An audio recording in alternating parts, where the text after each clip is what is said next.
The ministry, could you take this down to the present? Or is that an active part of your... No, I retired 4 or 5 years ago, and it is a little complicated.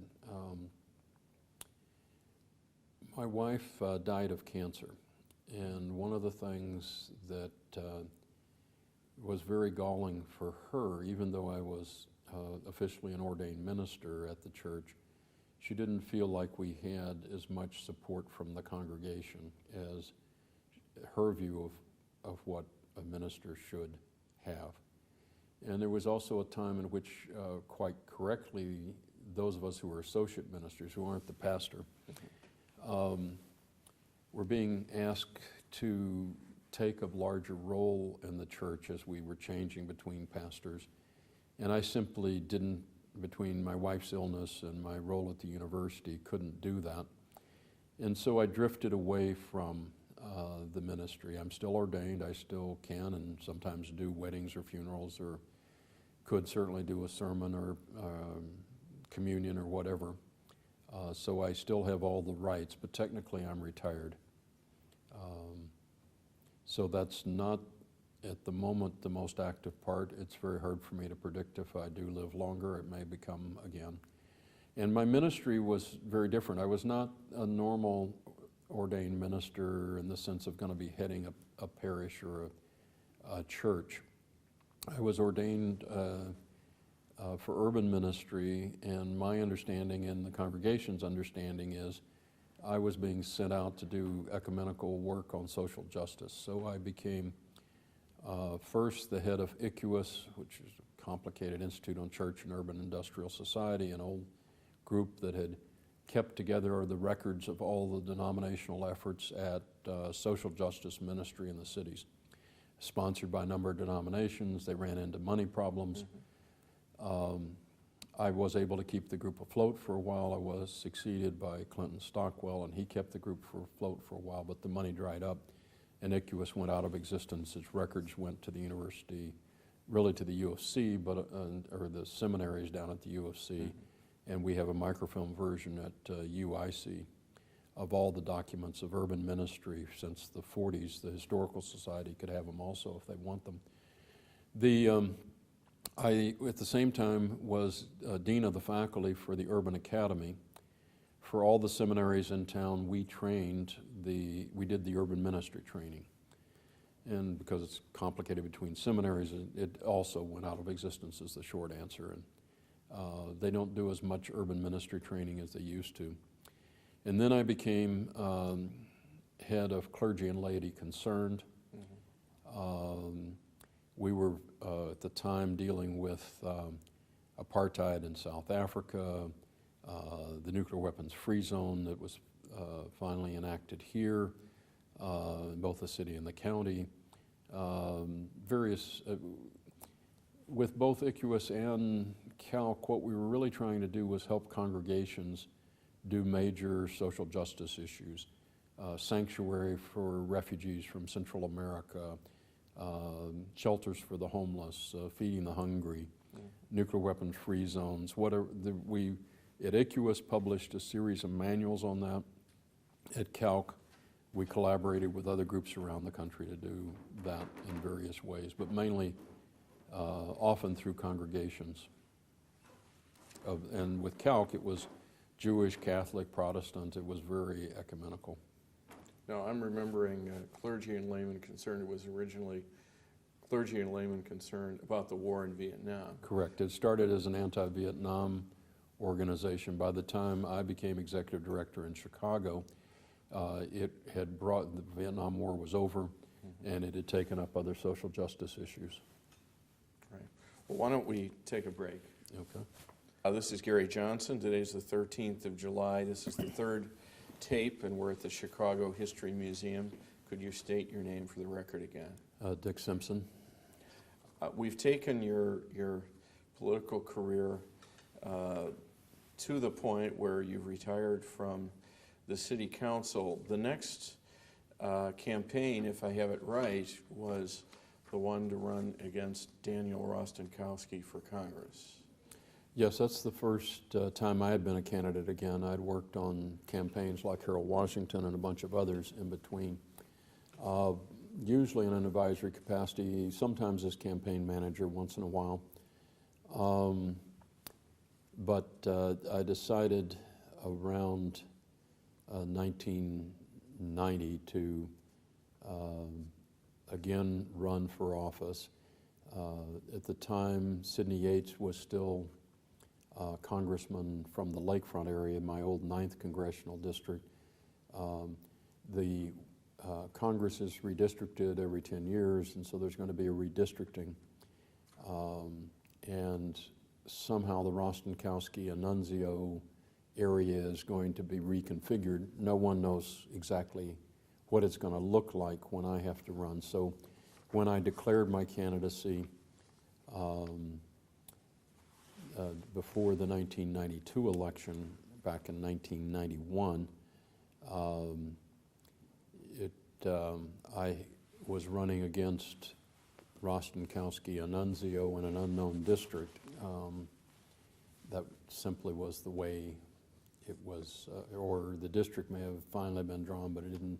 Both Rostenkowski and Annunzio are within the same district, or I think Annunzio was actually like I was, were both districted out by a few blocks, but Annunzio had been congressman over half the district.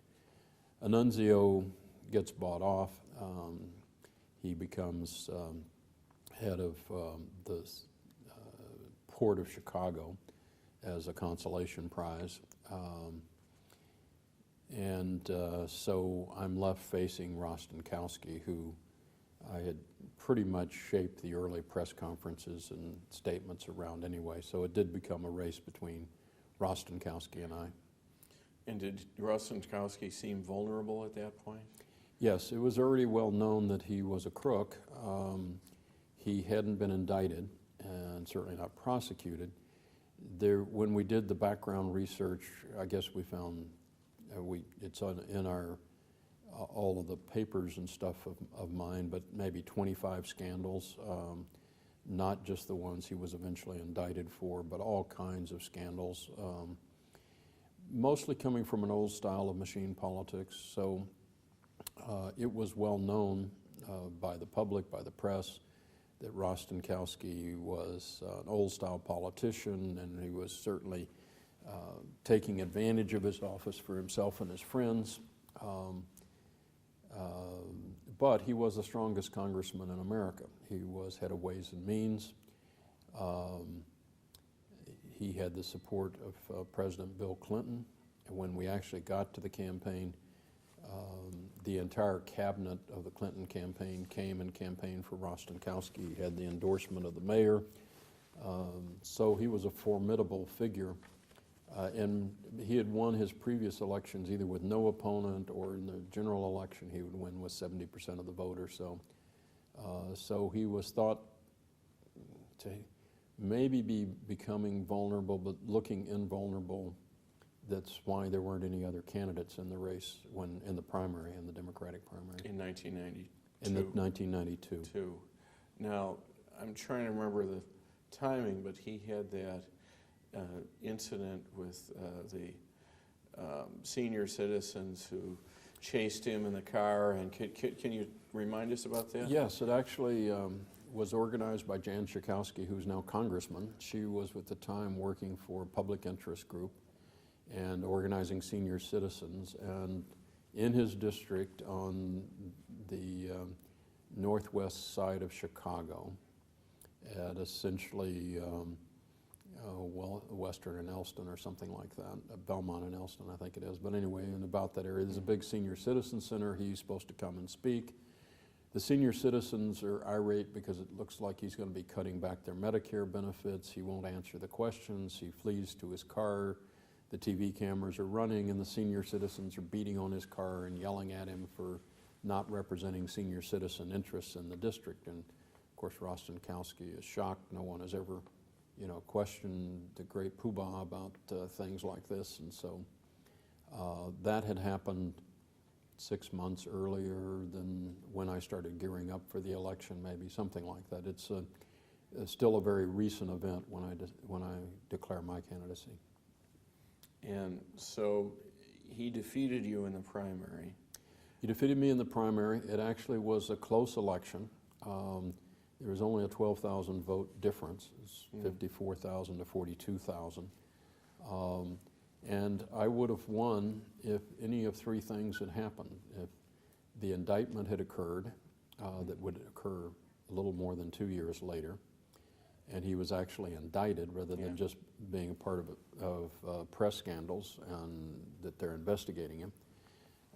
I would have won with $100,000 more because we weren't able to pay. We did TV ads and put them on cable and so forth, but we weren't able to really do a TV campaign at all for the congressional election. I ended up raising $250,000 and I really needed $350,000. Normally it'd take $1 million, but I had good people working for me and I knew a lot about politics, and so I could have done it with a little less. Or if I'd had 100 more volunteers to scare up those other 12,000 votes.